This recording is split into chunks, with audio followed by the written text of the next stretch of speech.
সামনে একটা এনিমি আছে, এনিমিকে আমি ড্যামেজ দিয়েছি প্লাস আমার টিমমেট শর্ট ড্যামেজ দিতেছে। এই কিল কার কপালে যায় কারণ আমি অ্যাক্টিভ স্কিল ছেড়ে দিচ্ছি, কিল আমার কপালে হওয়া উচিত কিন্তু আমি কিলটা পাইয়া গেছি। আমার টিমমেট সময়রা সবাই আছে গাড়ি রিভাইভ দিতে হইব। এই যে এনিমি দেখা গেছে আগে নিয়রম তারপর টিমমেট রিভাইভ দিন। ম্যাক্সিমাম আছে হাতে ভয় না সাথে, ম্যাক্সিমামের সাথে দিয়ে একটা নক করে ফেলাইছে। আরেকটা এনিমি আইতাছে হয়তো ওর টিমমেট এরপর লেগে বাইচে গেছি, ওর টিমমেটটা মেরে দিচ্ছে। আগে নিজের টিমমেট বাঁচাইয়া ওর ক্লিয়ার দেন। দুইটারে ক্লিয়ার দেওয়া শেষ, মোটামুটি লুটপাতি কইরা সামনে দিকে কোনো এনিমি আছে নাকি।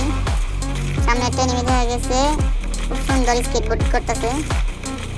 এটা টিমের লাস্ট প্লেয়ার ছিল, টিম ওয়াইপ আউট হয়ে গেছে স্নাইপাররা যা দেখায়। হালকা একটু লুটপাটি করতে হইব কারণ লুট দেখলে আবার মাথা ঠিক থাকে না। পেছন দিকতে ড্যামেজ দিতেছে, এনিমি আরও আছে এই জায়গায় কারণ ফাইট নিয়েছিলাম এনিমি দেখে এনিমি আয়া পড়ছে। এনিমি এটার ওই স্নাইপার যাতে দিয়ে মারতে হইব, একটু পেছনের দিকে যে কাভার লয় তারপরে মারো।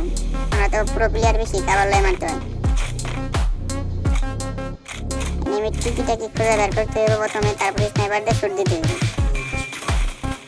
এনিমি দেখা গেছে 1 শট 2 শট, আমার নাই ক্যারেক্টার জাদু দেখাইতে হইব। ক্যারেক্টার জাদু শুরু হয়ে গেছে, ডাউন গেল ক্যারেক্টারের জাদু। পার্ট 2 খুব তাড়াতাড়ি আসবে।